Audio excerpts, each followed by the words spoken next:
Thank you, everyone. So good morning. And as I was introduced, I'm Reverend Dr. Rhonda Schienle. And it's good to see you all. Some of you I've seen before. And the last time we gathered, I was sharing about my near-death experience. And I was going through breast cancer treatment. And when I last spoke to you, I offered something very special. It was a spiritual equation I received in my near death. And I'm going to share that again. That was A plus I equals V. Some of you might even remember that. A was for attention, I was for intention, and V was for vibration. And the attention stands for what you give your attention to will affect your energy or vibration. Intention, are your intentions coming from the heart or the ego? And the vibration is the result of your attention plus intention. A plus I equals V. And I'm going to be sharing slides after I talk, so it won't interrupt what I'm sharing with you right now, if that's okay. So I like to offer practical and information when I'm invited to do talks or gatherings. And when I meditated for guidance on what to share today, I received synchronistic and confirmation messages. How many of you believe in synchronicity? Any show of hands? Synchronicity, confirmation? There we go. I do too. Now mine come in threes. And today I'm talking about living with no regrets. And my first synchronistic message was noticing all the different eloquent speakers you've had in the last couple of months. And the second was the training I just completed as an end-of-life doula facilitator. I graduated in April. And I've had a few gatherings where the end-of-life subject came up. Then a discussion about grief with respect to the upcoming holidays. And in one of my spiritual groups, I was with a beloved who brought up a radio show I did a few years ago on grief.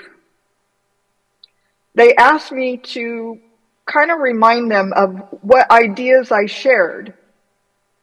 And I mentioned that grief by itself is a very personal experience, and we all grieve differently.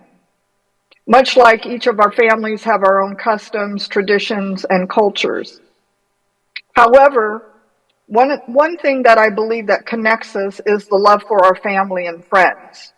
Now, holidays, on the other hand, brings a whole different feel to it. That is because we're communing. Well, we gather and communicate more in the holiday season. And in that radio show, I shared how we can honor our loved ones who have transitioned. We can honor them by the way they lived their lives and pursued their bucket lists and encouraged them to have that conversation now. When I was on the radio, it's like, have that conversation now. And this can be done simply by going around the room during the holiday gatherings and sharing. Now, I invite children to do this too, because I believe children like to share what they want to be when they grow up, their dreams, and enfold them into this part of the conversation. Then have each person share at least one item that would be on their bucket list. And that could be a dream, a wish, accomplishment, or achievement. And also add a beloved who transitioned and share what they did or accomplished. Now, whether it was a bucket list or a proud moment or an achievement, Let's honor and learn from them. I feel that is just a good time to do it. Some people like to push away the conversation and topic about our loved one who has transitioned, where you can incorporate this in during the holidays or any time you gather. Don't you all think this is a better time spent to talk about this versus politics or something? Anybody out there? Do I get an amen? Rather than become the Bickersons at the family holiday table? There's actually a true story about the Bickersons. I got to share this.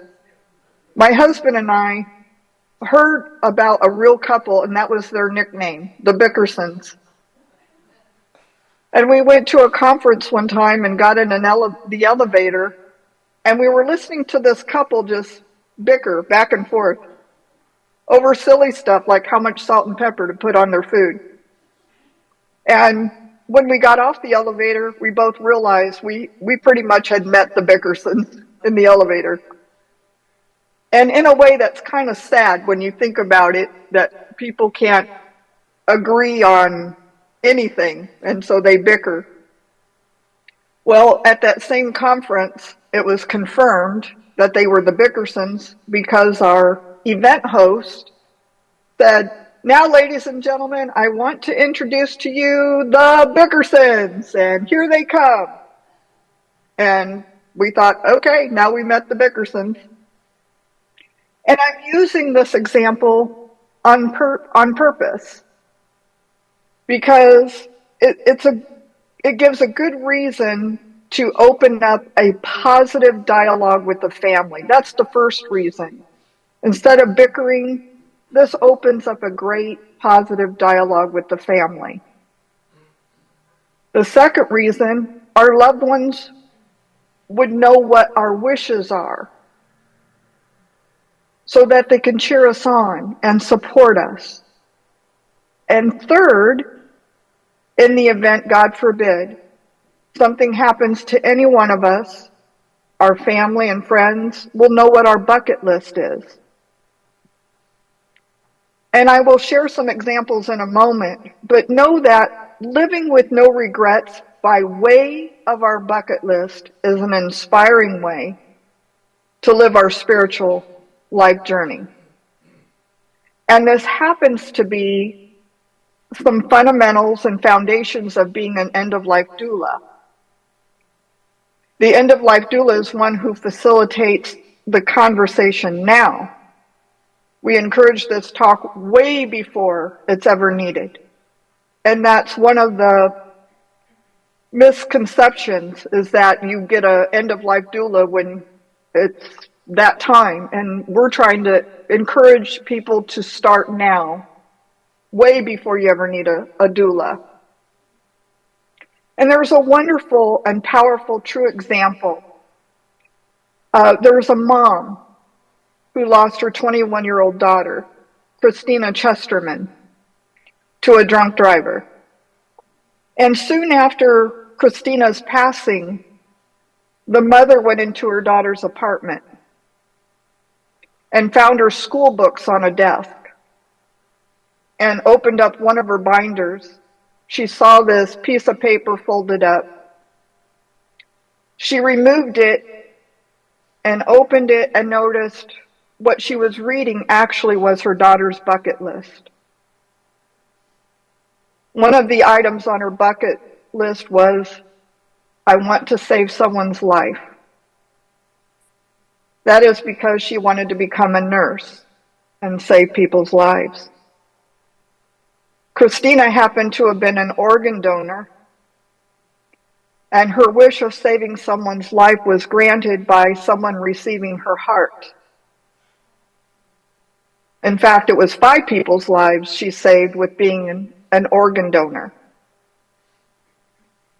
So the mother decided to locate, with permission, the recipient of Christina's heart. And they met. And the first thing the mother did was take Christina's stethoscope and listen to her daughter's heartbeat. After that, she decided to share her daughter's bucket list to the recipient. The mom and the recipient, whose name was Susan Vieira, set out to complete the rest of Christina's bucket list.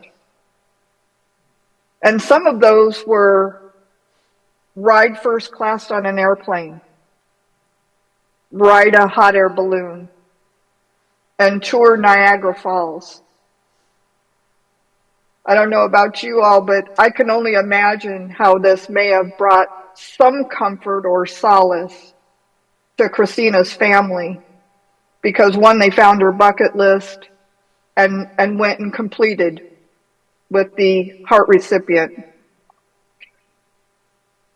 Now, another family dynamic between a father and son was a movie I watched a long time ago called The Way. Has anybody heard of that movie, The Way? Yeah, maybe somebody? The movie was released in 2010, and it was about a father and son relationship, who was played by Martin Sheen and Emilio Estevez, who in real life are father and son. And the essence of the movie was the father and son had totally different philosophies and views on life. Kind of like the Bickersons I was referring to. The son, played by Emilio Estevez, was to set out to do a pilgrimage on the El Camino de Santiago, where pilgrims walk the various routes to end up at the shrine of the Apostle St. James Monastery out in Spain. So Emilio wanted his dad, who was played by Martin Sheen, to go on the sacred walk with him. And this journey and walk would last for days, sometimes weeks, and has been pretty much in existence for over 1,000 years. So in the movie, the dad says, "No, I'm not going on such a trip," and pretty much thinks his son Daniel is just wasting time. He's just up to no good and stubborn. But unfortunately, while Daniel the son was walking the Camino, he was killed in a big storm. And then there was that dreaded called to the dad asking, "Sir, do you know a Daniel Avery?" And the movie continues with the dad heading to the Camino to understand what his son was doing there to begin with, and retrieving his ashes. The father now begins to realize the bucket list the son was on. While meeting other pilgrims on the Camino with his newly found pilgrim friends, they helped the dad along the Camino to find special locations to spread Daniel's ashes. And it does sound like this spiritual journey continues, because there's good news. There's a part 2 movie that just came out this year. Can't make this stuff up. So from 2010, this movie came out. Now there's a new one, part 2, in 2024. That's pretty good. So I got to see. I haven't seen it yet, so I'm going to see it hopefully soon here. But prior to the first movie released in 2010, I had an opportunity to visit my friend and her new husband in England. She was a traveling nurse and met the partner of her life. And when she heard that I was diagnosed with breast cancer, she said, "Come visit us before you start your chemo treatment." And that was towards the end of 2007. This was post 2 surgeries and pre-chemo. And so I asked my doctor, my oncologist, if I can go, and not only was he happy that I was invited, he encouraged me to go, and he said it would help me spiritually. So I went to England, and we traveled a short flight over to France. And I fell in love with the south of France like no other. And the doctor was so right, that spiritual nourishment. And what it gave me was this feeling of I must get better because I'm going to go back to this place. I said that during my whole chemo treatment. My goal and wish was to go back to some of these sacred locations that I prayed at and wanted to give thanks for my life. Then later on, I saw a lady on Facebook in 2010 who did documentaries of all things in these beautiful same locations in the south of France. And she was about to have a pilgrimage later that fall in 2010. And I went on that pilgrimage and felt that same spiritual connection I did the first time. And after that trip, I did see the movie the way that I just shared with you all. And while watching it, I said, oh my gosh, I did not realize I was near the El Camino the several times I had visited out in that location. And I wrote right on my bucket list that I wanted to visit the El Camino. Well, 6 years later, in 2016, I went on another pilgrimage with a different guide. And while we were in Spain, having lunch with our group, I noticed all these people milling around with walking sticks and backpacks, and they were down below and walking into the restaurant. And I was looking around and I said, what are these people doing here? And my friend Ani, the pilgrimage guide, said, well, Rhonda, they're walking the El Camino right down below us. I grabbed my phone so fast, ran outside, and I was just amazed. I was overwhelmed. And I just started snapping pictures with my iPhone. And in that moment, I said to myself, truly with tears streaming down my face, I said, I did it. I accomplished my bucket list. I didn't need to walk the whole Camino. I just needed to stand on it. That was good. And it was just amazing. I had been near and beside it each trip I had been on out there since I went through cancer treatment and my near-death experience. And I feel my health and educational experiences kind of gave me a whole another look or perspective and view on how to live with no regrets. And that's beautifully written and shared in a well-known book called The Top 5 Regrets of the Dying. The Top 5 Regrets of the Dying, written by a hospice nurse, Bronnie Ware. I'm going to read all 5 of those to you and just pause and see if any of these resonate or make you think. Number 1, I wish I had the courage to live a life true to myself, not the life of others expected of me. Number 2, I wish I didn't work so hard. Number 3, I wish I had the courage to express my feelings. Number 4, I wish I had stayed in touch with my friends. Number 5, I wish I had let myself be happier. Any of these strike a chord? Make you think? If it does, it's called a gift. Because we can change that now. That's like looking at it at the end and working backwards. And with this gift and the moment of now, my hope today is we write out our bucket list. Maybe share those during the holiday gatherings. Put it in a safe place. Have someone know where your safe place is. And by all means, reference your bucket list often. In closing, I leave you with one of my favorite quotes to sum up this beautiful talk. I wish for you to love without limits and live without regrets. And thank you, everyone, for allowing me to share.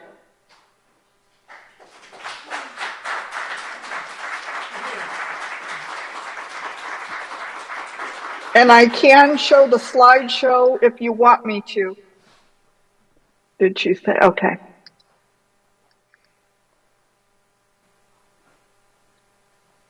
So that was the spiritual equation, the A plus I equals V that I mentioned. And feel free if anybody wants to take a picture of it. This is Christina Chesterman, the beautiful girl who passed away and had her bucket list written. And there's her balloon ride, the family. I thought that was a beautiful layout. That's the bucket list her mother found. Here's the movie, The Way. And this is where I was, San Pere de Rhodes Monastery in Spain, the path of the field of stars, not realizing I was on the El Camino. And here's the pictures I snapped. There's the roads. And you could see all of their hiking backpacks and everything there. And types of bucket lists. There's many different kinds. There's group, church. You can all have your bucket list there at Morning Star, right? Family, friends, individual. And that's the book, The Top 5 Regrets of the Dying, I was referring to, by Bronnie Ware. And write out your bucket list. And I think Sacra had that there, that you can take a picture of it. Or you can email and I can send it to you.